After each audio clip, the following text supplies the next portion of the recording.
share our experiences because I presume most of our experiences are local experiences and we are all ASEAN.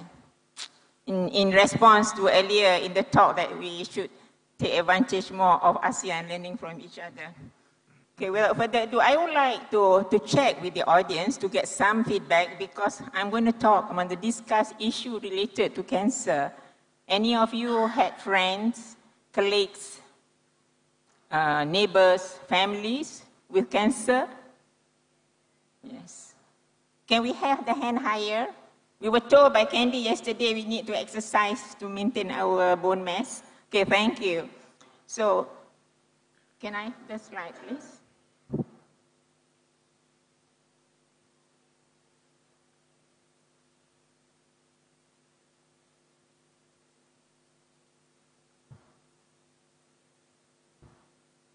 Ada?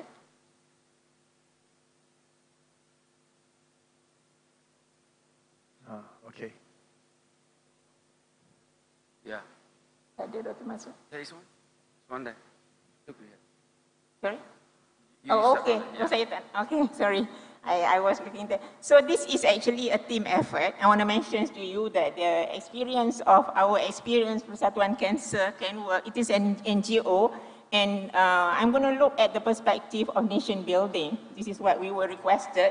So that's our team members who are here. Can I have the hands of the team members?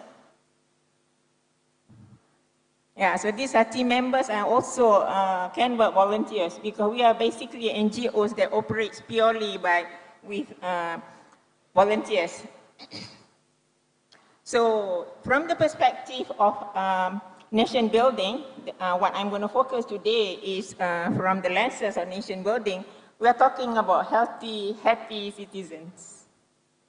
Healthy, happy citizens, and we're going to talk about health and well-being as our indicators. And again, as I mentioned earlier, we're going to talk in the terms of cancer context, which is a major disease and challenge all over the world. We're going to talk about the reducing cancer burden, better survivorship, and the issues affecting cancer are related. Once you are diagnosed with cancer, it's not only self, but workplace you are working. Income, etc., family, who's going to cook for your children, who's going to take care of this and that, and of course, economic situation because it's very costly, all the diagnoses, all the treatments, etc. And in the end of the day, after all the calculation, it's going to affect society and nations. So this is how the context of the presentations today. I can see that most of the audience are Malaysians, but those who are not Malaysians, this is the scenario in Malaysia. So for the year 2007 to 11, this is our cancer burden. And then for the men, lucky, because it's colon cancer, which is highly cured. For the ladies, breast cancer. So I'm trying to do a bit of awareness too, so those who haven't done your checkup and everything, please do. High mortality rate, mainly in Malaysia because of late discovery. Okay? Then the other issue in Malaysia is our health facility limitations. The doctor patient, the nurse patient, and the oncologist. The 110 that exist now are mainly in the private sectors. To the young doctors out there, please go to practice. I know I'm speaking to someone there. So this initiative there's a trigger event that takes place, the conversation between two friends. This other friend, the white lady, asked me, how can we help Malaysians affected by cancer? That was way back in 2002 outside the country. So that's how the initiative started. And then, fast forward a year later, throw back to 2003, Alhamdulillah, it becomes a reality.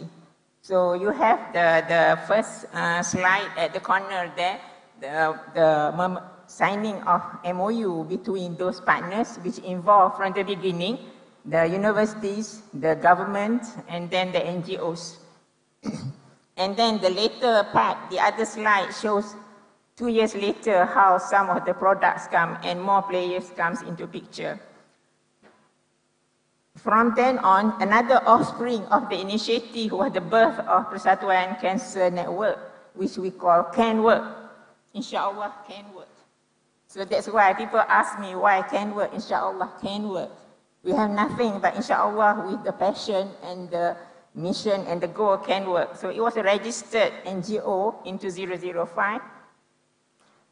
You can have this is our main goal. I make it clear, many people, we are not a society that provides in terms of help, in terms of financial contribution. We disseminate information and provide education on cancer. We provide support, we create awareness, and we promote healthy lifestyle. I'm going to walk a bit, sharing the stories, how we arrive at this goal. So we have basic things is we want to make people, we make informed decision making once you are diagnosed with cancer. Even there are doctors to help. We are own the body, so we should be making informed decision making. And we are not talking just about cure. We are talking about holistic healing, what works for you. And of course, following the protocol, the protocol medicine. And at the end of the day, it's better survivorship and also quality of life. So we have very active education program. For example, yearly we have at least minimum of 200 to 300 on issues that is requested by the patient and survivors. Our program is very much driven by problem and needs of the audience. And the other issue, when we started the initiative, we started with the education material because we do not have education material for Malaysians. So when we wanted to do it, we have to make sure that it is culturally appropriate in terms of our health literacy level and also our multicultural nation. I want to cite an example because the material started with the American Cancer Society. In their books, they say, for you and your partners. So when we brought to Malaysia, it's not acceptable in our society to say for you and your partners. So this is what I'm saying, that it is culturally appropriate. And of course, we have later on, we have so far 35, this book and booklets, and it is in multi-languages that we have it for our society. And then we make it more simplified in terms of leaflet. We make it available on our website in soft copy. And another thing is even the motivation, we do it through the website now. So what we do, we evolve. The innovation basically is driven by the clientele and the scenario. So we keep scanning the environment in order to be innovative. Another thing, the first that we do in the country, we have the cancer resource centers. So when we have the books and the people wants to use the booklet, so we need a place to put it in the first place. But again, it is a cultural, I need some time here. People normally go and refer to the reading materials, but in the Malaysian culture, people go there and also they wanted to support each other.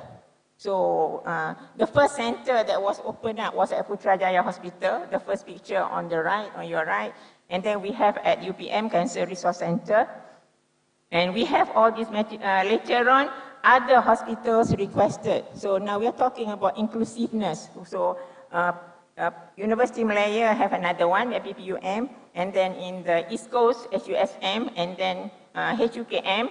We never get to have one in in Johor and also North because of challenges in facilities and things like that. We don't do it. They just pick our models, our idea, and we assist in the giving the resources. The other thing is, as you have heard this morning, that cancer is not an easy journey. Now, how do we support those affected by cancer to make the journey easier? So we have a supportive care program. That is a massive program. Many volunteers involved. We visit hospitals, for example, Hospital Putrajaya every Tuesday. We visit Institute Cancer Negara, University Hospital, HUKM. We have people from Perak, from Ipoh, but we don't visit hospitals here. We ask volunteers here to visit there. We make home visits. And then we also do peer support, face-to-face with trained counselors. Our counselors are also volunteers, and we have other media. The helpline, which you can call. The helpline, I want to mention about collaboration. The helpline comes from Australian Cancer Council, stock and barrel, but we adapt. So that's how, and then now, first paid by TMNet, now with a community, a masjid. What I'm sharing here that even with zero resources, it's possible if you have the wish and the engagement of all those involved. And Facebook for the younger people, I'm looking at our young men here, and WhatsApp group, etc., etc. Then, as mentioned, to do another things that we basically do for the public is awareness to early detection to reduce the cancer incidence. This is also mainly by request. If we have the means, giving priority, taking care that make it inclusive. For example, asnaf, for the non-Muslim asnaf are the poor, and then we do it at the workplace, we do it at the mosque, anything where it is possible for an education program to be done within our area. Another thing that we actively do for the last 12 years is we promote healthy lifestyle, so to reduce. I want to make special mention here about Qigong exercise. As you know, Qigong is very much a Chinese practice in Malaysia, but Qigong is good for cancer. So we have a student that shows that Qigong is good. This is all our programs are actually research-based because we do it with university. So it provides not only social interaction, so the Malays are scared to do it because they thought it is like, it's not in tune with our culture. But right now, we have been successful to have Qigong group for the last 10 years where the Malays also participate. So it not just become a place of exercise, it become a place for social interaction. We do peer support also there. And then we have multiracial participation and we promote social cohesion. The picture that you have is just taken last month, celebrating 10 years anniversary at Qigong Bangi. And on the left is Qigong Kirara. So this is unique, the only Qigong groups in the country with Malay-based participation. And while here, I've just got requests, HUKM wanted us to do a Qigong demonstration for their patients on the first week of October.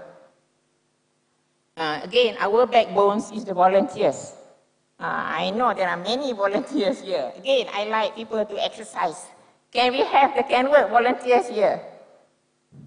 Who are here? You can see that there's quite a number of them. Some of them are based in Perak. So this is our backbone. So we need building capacity. So we do volunteer development most of the time. Whenever we can, we have the facilities. And then who are our volunteers? Mainly survivors. That's our data show. Carers. Carers are family and friends. Pensioners. They have more hours. Those who are not looking after grandsons or whatever.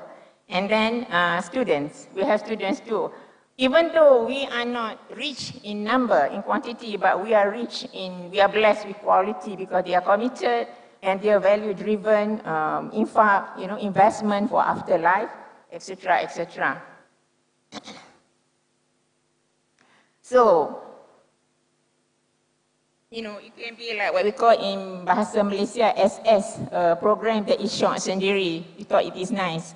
So we continuously assess ourselves, we plan, we monitor, we evaluate, we change our course, we have to account for it, our accountability is very strict. So this is the data that we have for the last 10 years that you can have there. Self-response by the participants and shows the one that responds, even the more numbers. So most of them, majority, can you say, education, support, awareness, say that it is beneficial to them. Now, of course, we are challenged with lots of things, and we can spend the whole session talking about challenge. But as an NGO, with just counting on public contribution and also volunteers, so this is our major challenge: fund, volunteers, and support.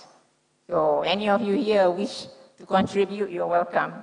Now, in this just sharing you with the latest 2 weeks ago, for example, we have a high tea where we do our awareness, where we do also our social gathering for our members, whereby we set a platform that anybody can donate to Can Work, do this. So this is not like to share, so you want to take advantage of it, welcome, thank you.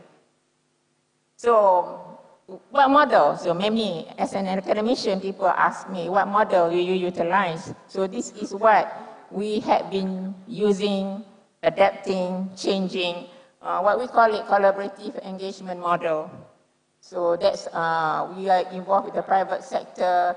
The main part of it is the NGO community. I mentioned to you, even the masjids, even abroad, even local, with the Danish Cancer Society, with the English, we are part of the international organization, actively with hospital, Ministry of Health.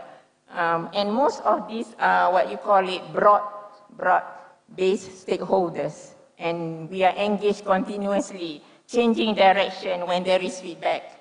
So in a nutshell, I'm trying to bring back to the sessions today, what is our role in nation building? So we provide inclusive health education program for survivorship and wellness. We build capacity, both human and also institutions. We had set Center of Excellence in UPM. We have all the other institutions and systems, because we have to have systems in order for it to sustain. But the main issue here, we are using the education platform, need to empower survivors to be managers of our own life, to remain functional to family and society, and be happy. With that, thank you very much. Thank you very much, Dr. Masnah. This morning we listened to Dr. William Tan, a physician himself, a cancer patient, and how he drives cancer awareness and support system in Singapore. And Dr. Masnah drives a community of network in her neighborhood so that they have a better understanding about cancer. And now we go to the second speaker, Mr. John, the floor is yours.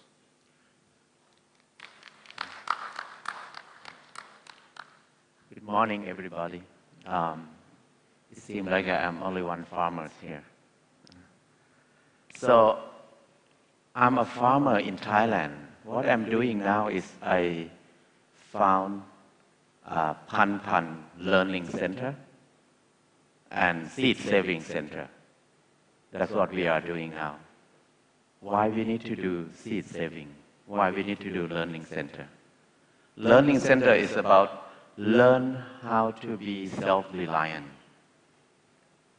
We think about self-reliant a lot lately because in Thailand we develop so quick, but the whole thing is very hollow.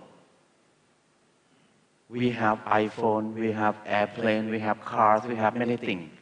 But people's life is very suffer. We work so much, but we eat very bad.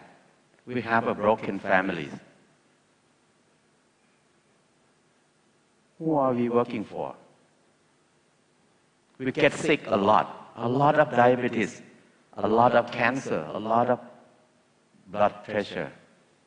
We have a lot of health problems. We have a lot of social problems. So it makes me think about why we develop our life in a way is more complicated and harder and harder. So we think about how can we make it in a way that more relaxed. So we spent almost 15 years experiment a lot how to make life easy. And we discovered that we need to learn how to be self-reliant. The first thing is we need to be able to rely on our own food. We need to grow our food with no chemical. And then to grow food, that means we need to develop the soil. The soil is the roots of life. But the way we farm in the world now, especially in Thailand, we kill the soil with chemical. Now, many million acres per year become a dead soil. You cannot grow anything without chemical anymore. So it's a lot of money to put in farming system. It makes farmer the whole country in debt they cannot pay off their debt. And in the same time, the seeds disappear very quick because seed is become weapon. It's a weapon for new imperialism system. So they came to the farmer and they sold the hybrid seed to farmer. Farmer grow hybrid seed, not very long. They lost their indigenous seeds. And then they have no choice. They have to buy seed every time they grow. And the price of seed rising up very quick after indigenous seeds gone. So it makes all the farmers in debt. We think about we cannot be happy if we have no seed. We cannot have freedom if we have no seed in our hand. Because seed is food, food is life. But now, nobody is saving seed anymore. So that's the most serious problem in the world. We work so much, we work so hard, just to ruin everything to feed us. I look around myself. How many people working hard to create more natural resources? We barely see anybody. Everybody working hard more than 8 hours per day just to digest natural resource into money.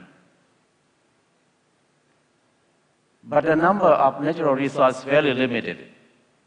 But the need of money is never end.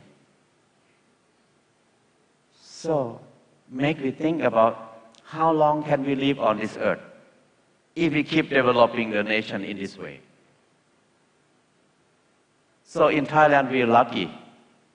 King Bhumibol of Thailand, he introduced sufficiency economic system. It's a new economic system that encourages people to create more natural resources. So the meaning of wealth or prosperity means you need to have more natural resources, not have a lot of money. Because we don't use money to nourish our life. We use natural resources to nourish our life. So the idea of sufficiency economy is think about self-reliance in every level. It starts from the level of a family, a small family. If you have land, you need to design your land. Design your land, not grow only one thing for sale. That's not sustainable. You need to grow a lot of things just to make enough for consume in the family.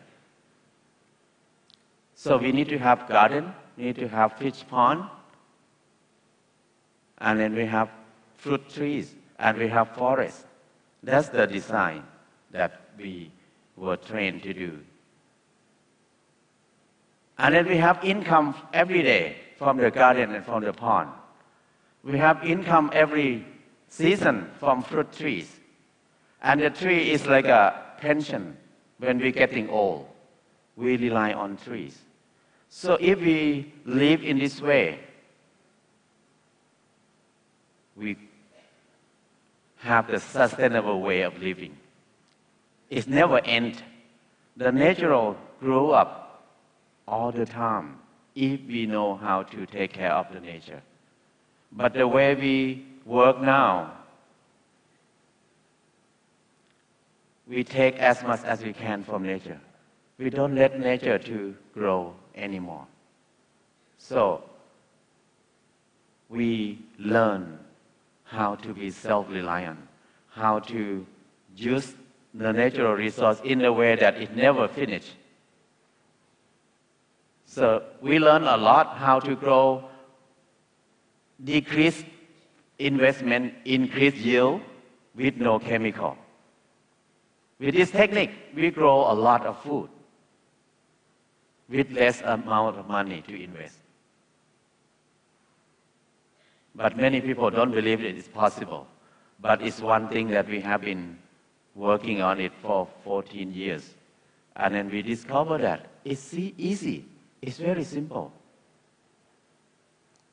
And then saving seed is one thing we think is the most important thing.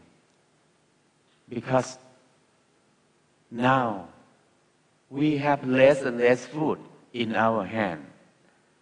People, the whole country, were trained to eat one variety of chicken. We were trained to eat less than 5 varieties of vegetable. We eat less than 2 varieties of rice. Many people now think it's normal. But 40 years ago, 50 years ago, when I was a kid, we have 20,000 varieties of rice in Thailand. We have more than 2,000 varieties of freshwater fish.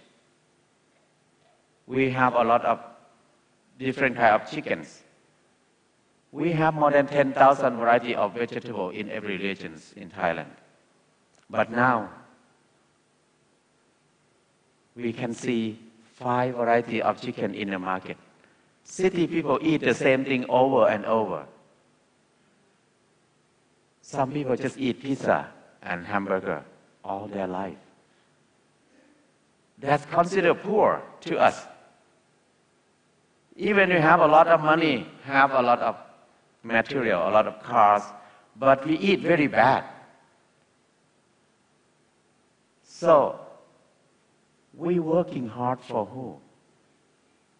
For ourselves? What did we do for ourselves? Is anybody who use money that they got from their hard work to buy organic food to eat? It's very hard to see people buy organic food. Even our health is the most important thing in the world. But we put our health in the last choice. We don't brave enough to buy organic food to eat because we think it's too expensive. But when we go to the coffee shop, we never think coffee is expensive. Even coffee is not food, it's drugs. It's drugs that we need to pay money to buy drugs to force us to wake up and work more.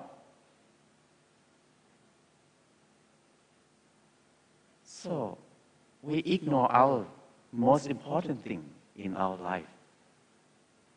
So that makes people feel like we work so much, but we don't have anything. We don't feel proud of ourselves. We don't feel happy. We don't feel satisfied with anything. So, to have seeds back, I think is the most important thing in the world now. Because whenever we have seed, this means we have food in our hand. Food is the most security, the main security thing in our life, not money. But we were trained to believe that money is security. You need to work hard to make money and save money. But where does the money come from? Money comes from digest the natural resource into money or cheap labor. But now, there's not enough natural resource to change into money anymore. So the value of money is very vulnerable now. Because money can have value when we have natural resource only. But when we have no resources, money has no meaning. And cheap labor is another way that money comes from. But now we have internet everywhere in the world. Everybody knows the same thing. Everybody have access to the information, the same thing. If you know the same thing, why you want to pay me less than you? So cheap labor is something hard to get anymore. That means that's the dead end of the money.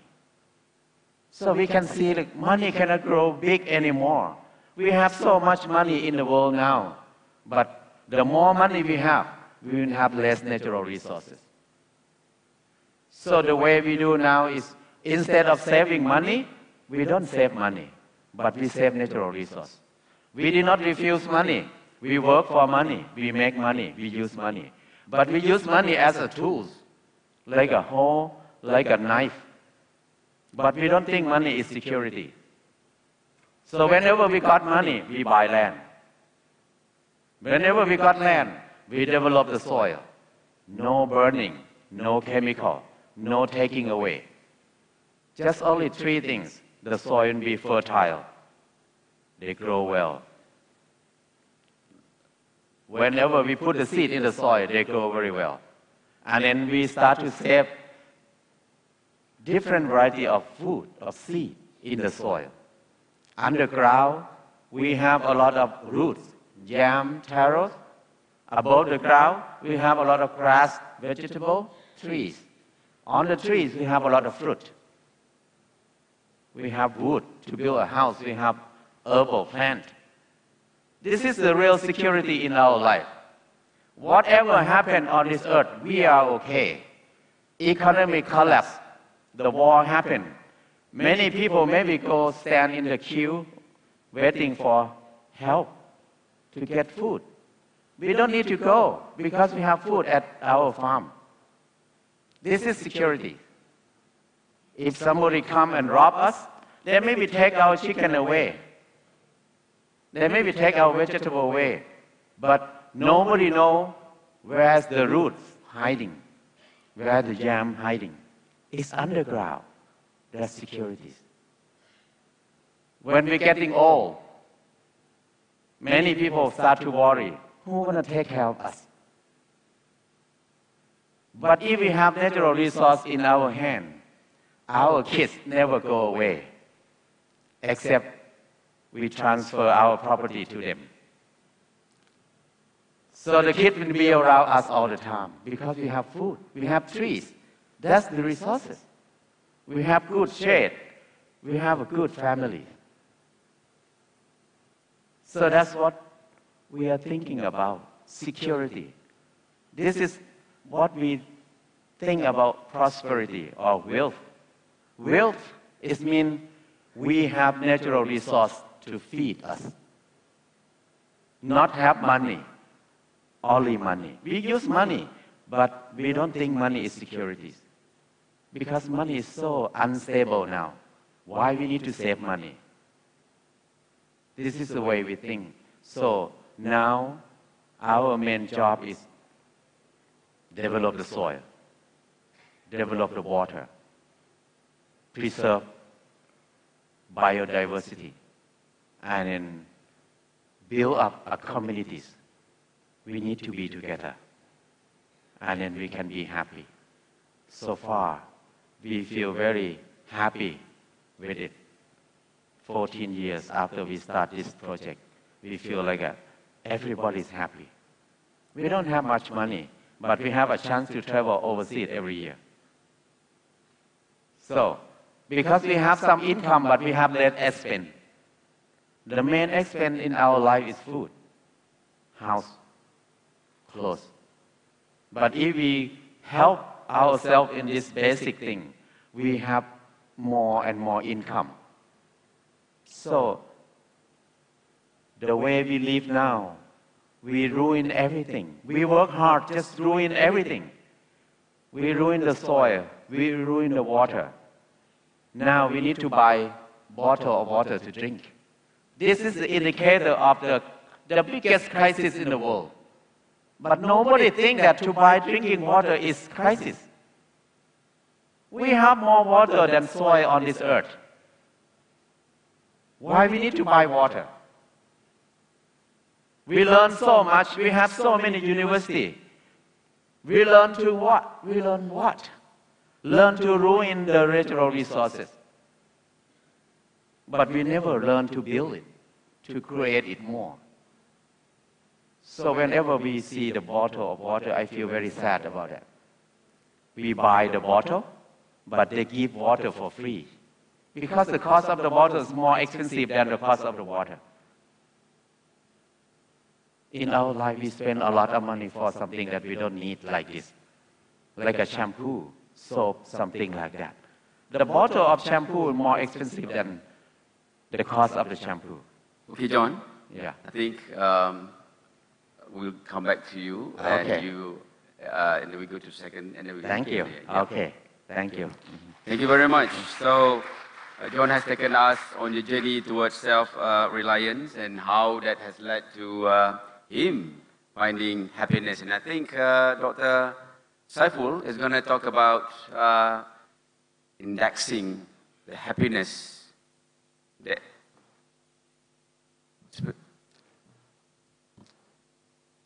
Okay, Saiful. Thank you. Bismillah. Assalamualaikum warahmatullahi wabarakatuh. Very good morning to, maybe good afternoon already to everyone. First, I would like to thank Dr. Mazlan and IDR and the team for having me. I'm proudly declare that maybe I'm among the very few that has witnessed the progress of Pangkor dialogue since the beginning. I've been to all the Pangkor dialogue and I've seen, a big progress from year to year. So congratulations to IDR and Dr. Mazlan. Thank you. Well, nation building for a statistician like me, of course, through statistics. Anybody believe in that?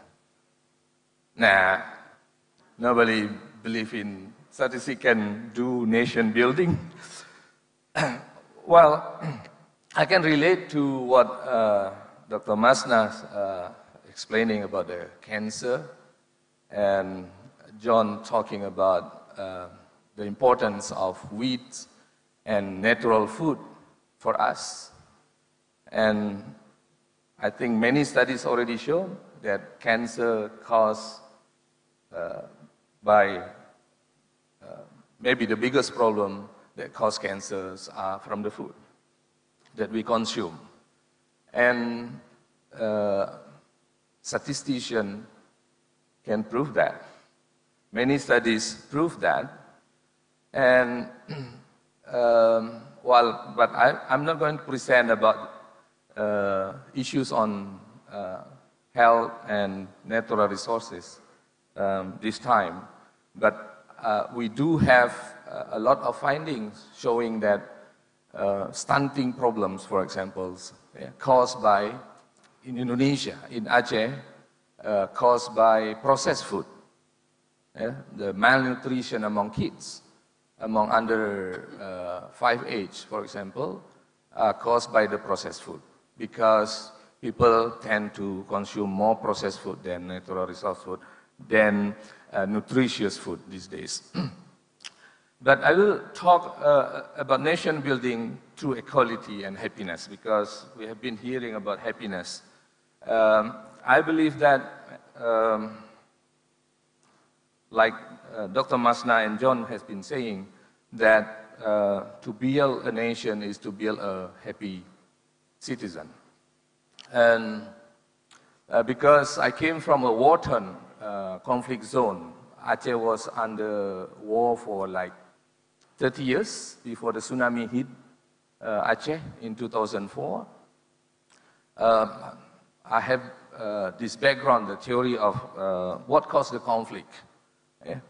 But let me begin with this saying that I repeatedly hear in my car when driving to my work from one of the radio stations in my town, small town, Banda Aceh, in Indonesia, that always from time to time say, the saying that tak ada orang yang jahat, yang ada hanya orang yang tak bahagia.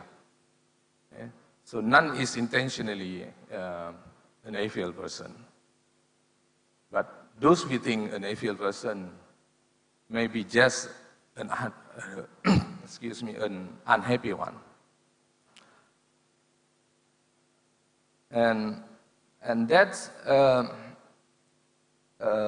is part of the main premises in the theory of conflict that use socio-economic approach. That what cause problems in the world is greed and grievance. Grievance is justice-seeking motivation. So many people get deprived and become unhappy. And that's what usually causes somebody to become an evil person, an unhappy person. This is one study that socioeconomic reasons do matters a lot, most significantly to driving people to join rebel movement and gangs. So maybe the answer is then economic growth, right? But the issues is not only about economic growth, the accumulation of wealth that we have been listening since the opening by the Sultan, with a very, for me, is mesmerizing speech, talking all aspects of why we are not supposed to accumulate wealth, and the Sultan end with the concept of wakaf. Unfortunately, there is one session going on parallel with this session on wakaf about distribution of wealth. And that's what also the main point, I think, what John and many other speakers has been talking about. So development can also be the cause, the root cause of the conflict, because development in nature is always inegalitarian. And other, including natural resources, of course, the cause of the conflict, inequality, trade, including democracy. Indonesia experienced a lot of what we call electoral violence. So democracy can also cause conflict. So there are many reasons. For people to be unhappy, and most of it is about grievances, feeling deprived, feeling being unjustly treated by others and by the government. It's just we all know that this index of happiness has been launched 2017, and we can see these are the top 20 countries that has the highest index, and Malaysia is in the 40s, Indonesia is in the 80s. So does it mean that Indonesian twice less happy than Malaysian? What do you think, guys? Are Malaysian twice more happier than Indonesian? Well, we can debate on this statistic because there are a lot of different kind of statistics. This Bhutan, and Bhutan is in the 80s group. Bhutan is on the yellow, down there, so it's 80 something. While we heard from other speakers yesterday that Bhutan is one of the happiest countries. So depending on the index, depending on the statistic, these are the list of determinants that use are the 6 variables: GDP per capita, healthy life expectancy, social support, family, community, freedom to make life choices, generosity, perception of corruption. Well, I think the people of Bhutan doesn't really care about this, right? They use their own index. Yeah, and you can build your own index. Indonesia, Malaysia can build their own index.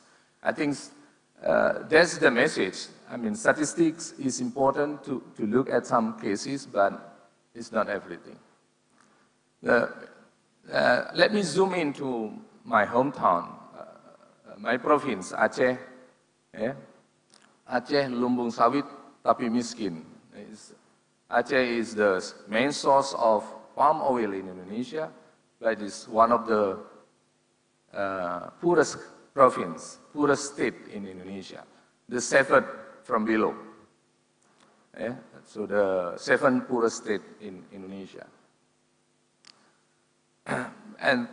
But statistically speaking, happiness and well-being are strongly linked with marked regional differences. These are only for 25 biggest population in the world and 25 biggest economy.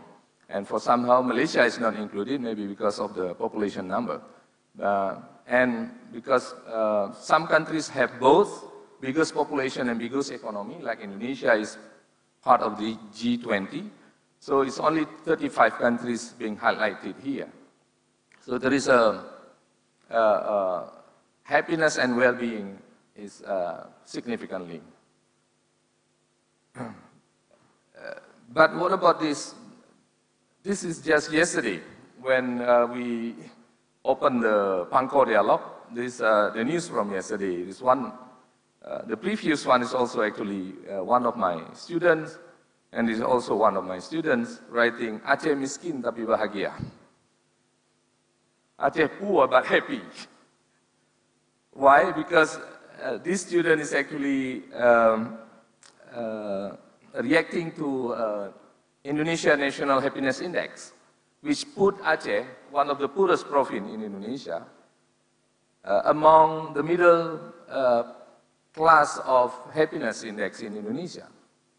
So, why is that?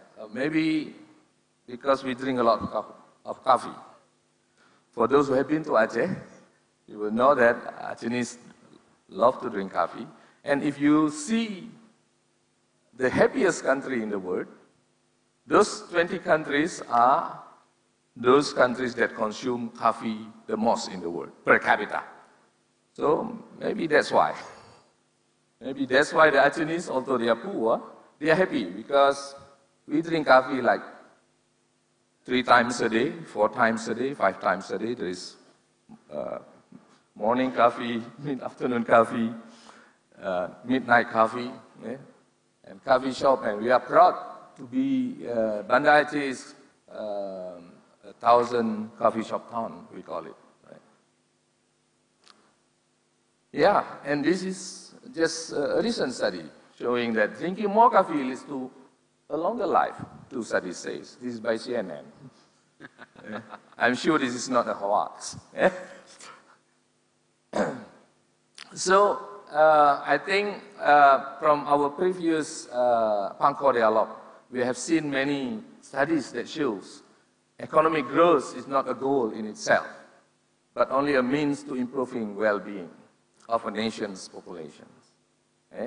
Yet, GDP growth is too often taken to be the key measure of performance. Tracking economic growth does make sense, but focusing on it alone misses the point. This is from just released report from the Boston Consulting Group with the title, The Challenge of Converting Wealth into Well-Being. So many countries might accumulate a lot of wealth, and many families can also accumulate a lot of wealth. Many regions can also accumulate a lot of wealth, but really is the issues of how you convert the wealth into well-being is the case. And this is the current level of and recent progress. They have done this study, the Boston Consultant Group have done this study from 2006 to 2015. And Indonesia is doing quite good, actually. Although in the rank, the national, the global happiness index, Indonesia is like 40 times below, 40 levels below Malaysia in terms of happiness index. but Indonesia is among the weak but improving. But many countries are actually good in terms of current level of sustainability of economic development, but they are losing ground, including the Scandinavian countries. But of course, there are there's still some weak and losing ground countries as well. So I will skip this, but one of the main main reasons for unhappiness, of course, inequality. So income equality is always associated with better conversion of wealth into well-being. These are also from that report.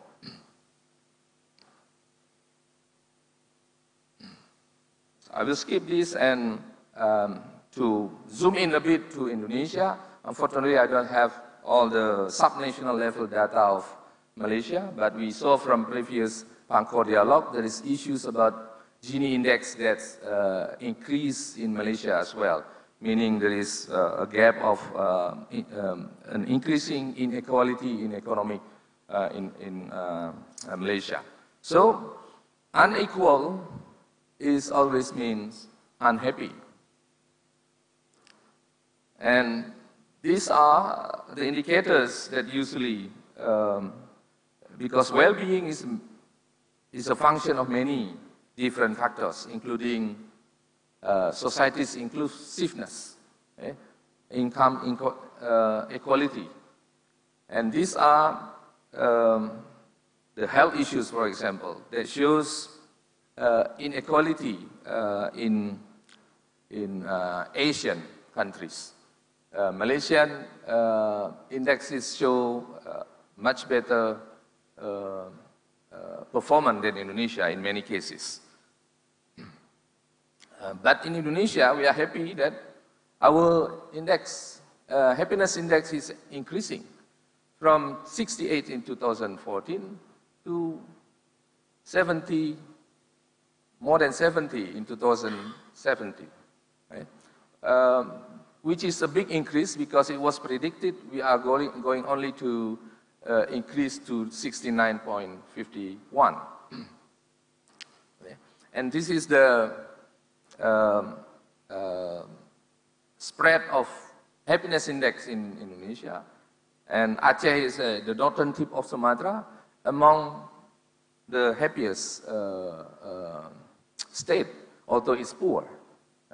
And if we see that, and we can see that because Aceh is more democratic than some other states, we have direct election, we can choose our own leader directly, we can have independent candidate, and also the Human Development Index is relatively better than other provinces, and especially because our index, Gini ratio index is very low.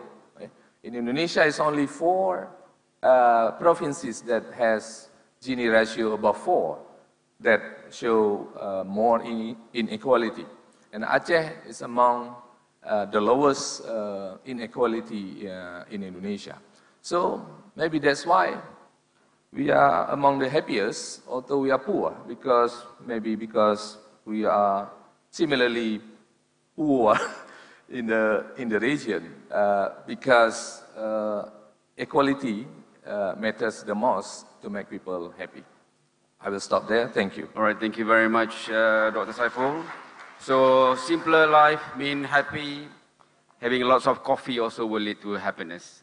Now it's your turn, Michael. All right. Thank you so much. Thank you, Dr. Moderator, ladies and gentlemen. Before I start, I'd like to do a brief survey among the crowd here. How many of you here work in governments? Can I see a raise of hands? Great. How many of you here work in the private sector? Can I see a raise of hands, please? Now, how many of you believe you are civil society members? Can I see a raise of hands, please? You are the people. Should be all of you raising your hands right now. My name is Michael Teo. Thank you so much for inviting me again, Pangkor Dialogue, for this session. For today, I'll be sharing with you what I've reflected upon my personal experience working with governments, private sector, and the civil society across 39 countries so far. Now, the first key insights I want to share with you is when I work with all these major organizations, how do we create social cohesion? And what I understand about social cohesion is to get different components, different people with different interests to come together. Let's take away all the discrimination. Let's take away all the misexpectation and work together and achieve a common goal. Are we okay with that? That is what we talk about, social cohesion. So how do we build resilience towards social cohesion, especially in a VUCA world? V-U-C-A. It's highlighted in red because it is very scary indeed. Why? A VUCA world is what we can say, it's a volatile world, V. It's an uncertain world that we live in. Anything can happen right now. How are we going to achieve social cohesion for nation building because of that? We live in a more complex world where today we see fake news are being spread on social media, where people will just buy whatever news that is being whispered in their minds. And last but not least, ambiguous. Do we really even know what is the right news and what's the wrong news? And because of that, it's tearing us apart. Are we all good with this? We have seen this happening so far. But ladies and gentlemen, as the word VUCA has been thrown around as a negative word, I would like to challenge your mindset. Shift your mindset to think of this.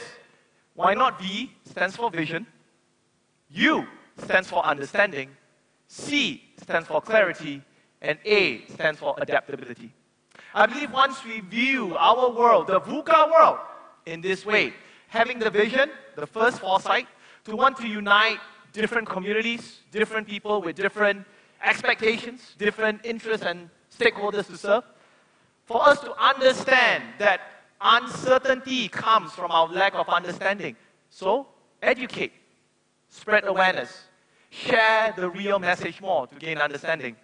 And then, of course, complexity. People feel that something is complex because they are not clear. So in order to make it not complex, let's make it more clear. And last but not least, being ambiguous. We're not sure with what we want to do with our lives. We're not sure how we're going to achieve social cohesion. How do we contribute to nation building?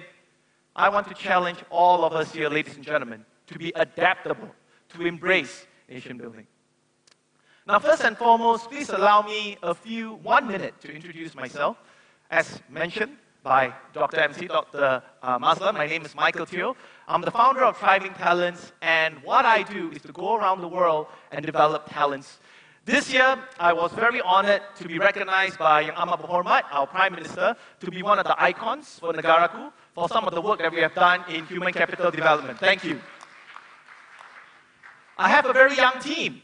Thriving Talents, we're based in Kuala Lumpur, but we have done projects and training programs, consultancy across 39 countries, which we have learned a lot, which why I'll be providing and sharing some of my reflections with you all today.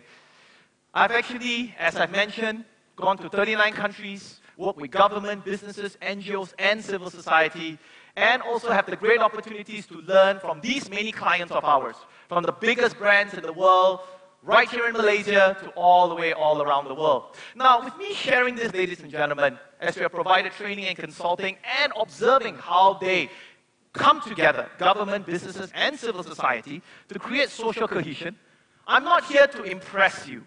No, I'm here to actually beg and plead you for your attention. After showing you some of the track records that we have gone through, hopefully it's okay that for the next 5 minutes, you'll be able to reflect and ponder upon some of the ideas I'll share. Is that okay, ladies and gentlemen? Great. Fantastic.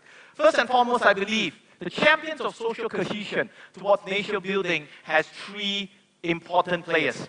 Obviously, we have the government. The government cannot escape from that. We have the private sectors, and we have civil society. Now, ladies and gentlemen, in the next part of my sharing session and presentation today, I'll be sharing with you real-life examples and case studies of what we have gone through. This is not make-believe. This is what we have gone through and how we have actually observed these 3 different players coming together to become an agent for change to promote nation building through social cohesion. First and foremost, let's talk about governments. How can governments, or what role can governments play to promote social cohesion in the form of nation building? We believe, number one, governments are enablers through policies that they set. Number two, governments are cheerleaders. Pretty much governments need to become the role model. They need to take the first step forward to set precedents for the civil society and the private sector to follow. And last but not least, governments are also chief listeners. I understand these are very broad concepts compared to what my fellow esteemed panelists have shared. Hard data, heart-touching stories, but hear me out, ladies and gentlemen. This is a real story. In the year 2012, something quite interesting happened in my life. I was invited to sit on the board of Yayasan Sukarelawan Siswa, the National Student Volunteers Foundation, which is 100% owned by the Ministry of Higher Education. When I was invited to sit on this board in the year 2012, I was merely 24 years old. During that time, of course, the reigning Minister of Higher Education was Dato Sri Khalid Nordin. The Minister himself invited me to sit on the board, which actually woke up a lot of people. They were thinking, is he too young? Terlalu muda nak jadi ahli lembaga pengarah of a yayasan under a kementerian, a very influential ministry in that sense. But what happened was this. There was a social experiment going on. Because that National Student Volunteers Foundation was designed to serve the students, the minister had a foresight to include young people into the board. When we were made a board member, immediately we were sharing the stage with Tan Sri's, Dato Sri's, esteemed professors. But then again, we saw that the level playing field was now even. Our voices was now heard.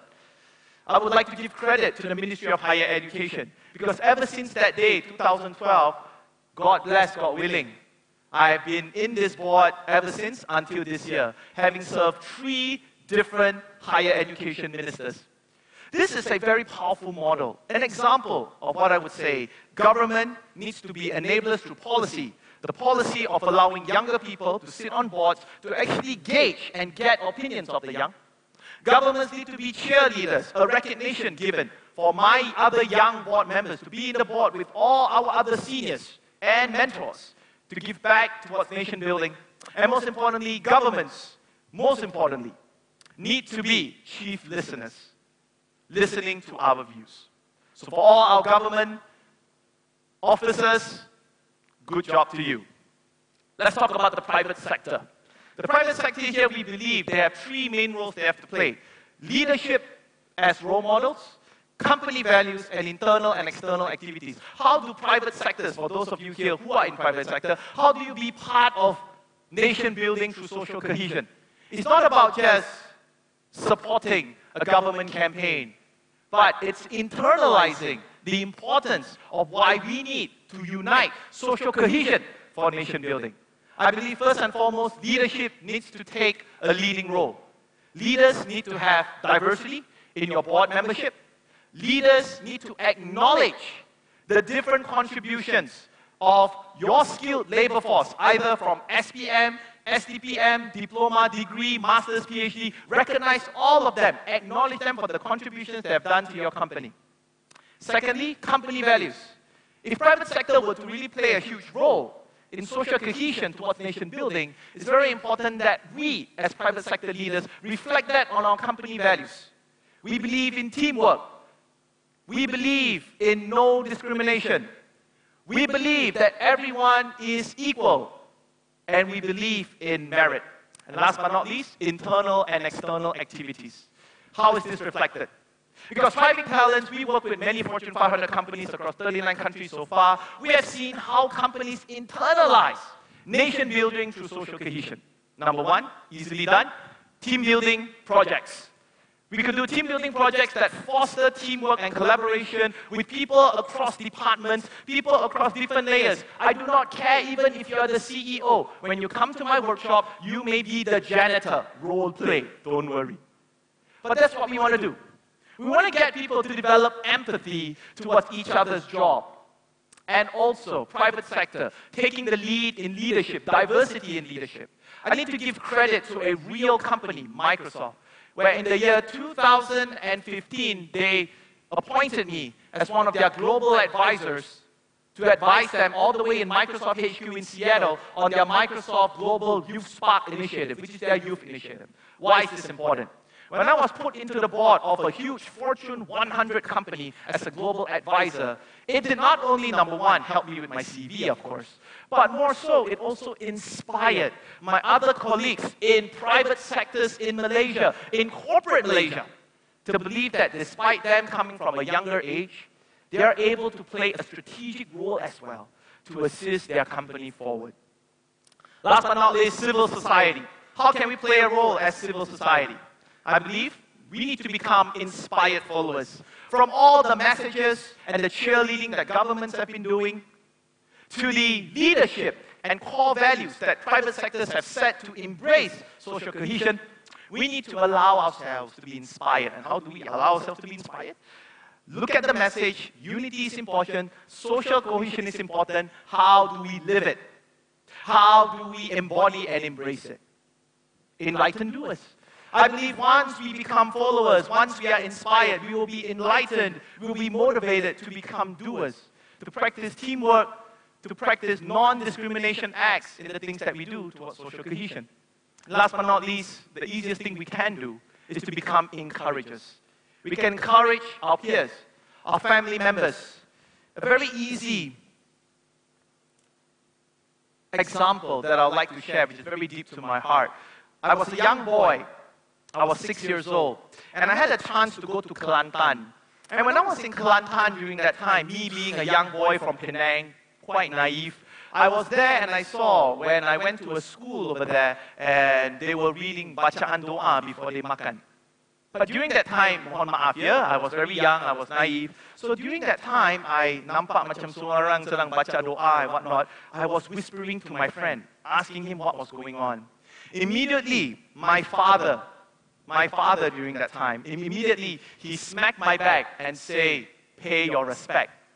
And I was sad after that day. But after that day, what happened is the next day my father explained to me, we are in Kelantan where we have to respect other people's culture.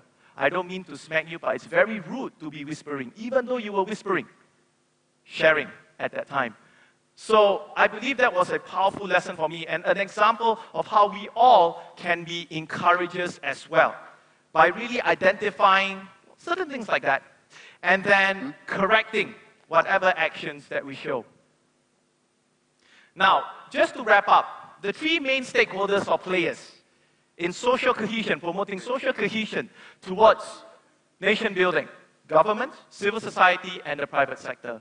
Ladies and gentlemen, I'm going to wrap it up with one last story, which is a powerful example of how we could see government, the private sector, and the civil society coming together and play a role. In the year 2015, something happened. Something beautiful happened. This happened. For me personally, in Thriving Talents, it was a milestone for my company and my team because we were engaged by Microsoft to deliver a workshop. To deliver a workshop teaching students about leadership and coding computer skills. But more so, we were very surprised when Microsoft extended their trust to us by inviting President Barack Obama and Dato Sri Najib to attend our workshop. Talking about a young company at that time, just starting out and having two of the world's most powerful people coming. But how is this an example? Thank you. How is this an example of social cohesion? The example of social cohesion is this. With the presence of President Barack Obama and Dato Sri Najib in our leadership coding bootcamp, we could see that governments are now endorsing, they are recognizing the fact we should hear to young leaders, number one. Number two, governments at the highest authority are endorsing skills that we need to prepare for the fourth industrial revolution: coding, cybersecurity, programming. From Microsoft, we saw they became enablers because of the message that the government has promoted. Microsoft were able to work with us as a private entity. Microsoft as a private entity themselves organized this campaign. But last but not least, civil society. Civil society, with the presence of two great leaders, with the presence of a global company like Microsoft, are now inspired to perhaps consider that the education of the future is no longer limited to the books and the calculators that you type on. Rather, it is now focused on coding, programming skills to make our workforce more highly skilled and highly in demand. Lastly, key insights. It is not a change of symbol that will help the country grow towards nation building. It is rather us becoming a symbol of change. And with this, I'd like to thank you all for your time. I'll pass it back to Mr. Thank you, Moderator. Michael. Thank you. I've been one to stop, but I think it's fair for me to steal a little bit more time here. Dr. Masna was talking about building community to make it more inclusive, especially in health issue.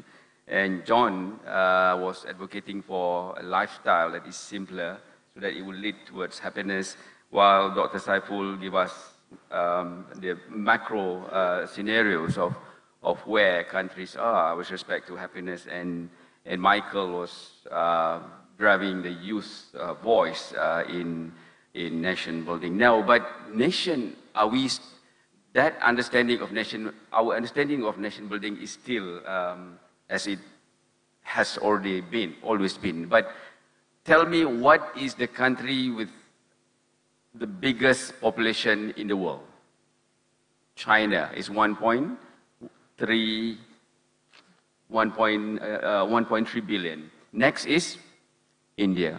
But really, if I say what the one that has the highest population is actually Facebook. Facebook has 2.0 billion. So in this scenario, what really is nation building? Okay? Because all of us gather around Facebook, all of us driving our purpose or our stories in Facebook, Google, whatever. So I think we have to rethink what nation building is also through this. I'll give you 1 minute, all of you 1 minute before I close. Dr. Masna, respond or whatever. Is it to the Facebook issue? Whatever, it's like taking from there. I would like to comment when I'm hearing here and I'm analyzing, and you hear recurrent thing, not only from this session, but from previous sessions that I managed to attend, the current theme of believing in moving forward, the recurrent theme of calling upon yourself what you can do, irrespective where you are. I think the spirit is there, and it's really refreshing, and the credit go to IDR to see so many faces that we are moving forwards, that we have, and I think all these experiences calling us to reflect on our practice.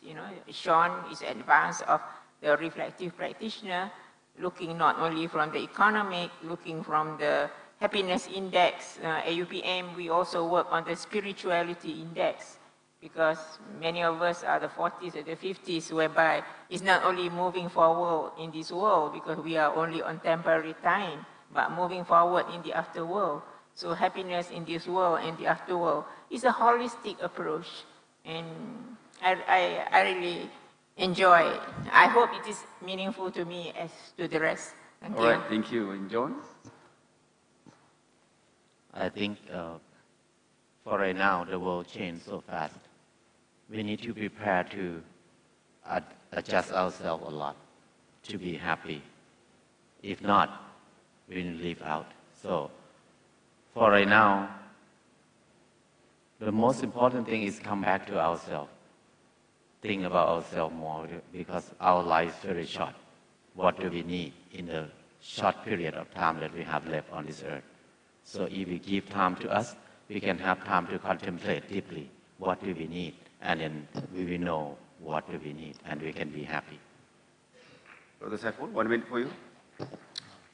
Well, IDR has been kind enough to let me bring 12 of my students to volunteer in this Pangkor dialogue. They are students from statistics department. And some of my colleagues would say that why would you take a statistics student to Pangkor dialogues? There is not so much statistics in there. But exactly the point of, and I saw a lot of people are shouting through Slido about how actually you measure happiness with all these statistics. It seems different index give different result. that is exactly the point of why we all need to attend programs like Pangkor Dialogues, where we can have different perspectives from many other well-known, renowned scholars. And I think that is what I want my students also to learn. And we hope we can come back to Pangkor Dialogue in the future. You're most welcome to come back. Michael. I believe with Facebook being the most crowded country digitally in the world, it has actually changed the landscape of how we operate. I believe right now the main currency on Facebook is actually the message that we put up across. And I think it's very important for us to realize to contribute towards nation building, each and every one of us have a role to play with whatever we put up on Facebook, with whatever we consume off Facebook, and with whatever we decide to share on Facebook, or whatever we observe others do on Facebook. I believe we're talking about moving Facebook as the world's most populous country to shape nation building on a global scale. Let's tackle the root. The root is messaging is most important. We need to be responsible. We need to be encouragers of positive, good messaging, and we need to be the first line of defense against any discriminatory messages or messages that is against our values. I think that's my point. Thank you. So I think let us leave this conversation today by calling for us to rethink what is nation building, and everything that we talk about nation building perhaps will have to go beyond the nation's boundaries as we understand it. So thank you very much. Let us give a big round of applause to all the speakers. Thank you very much. I think we can go for lunch, yeah?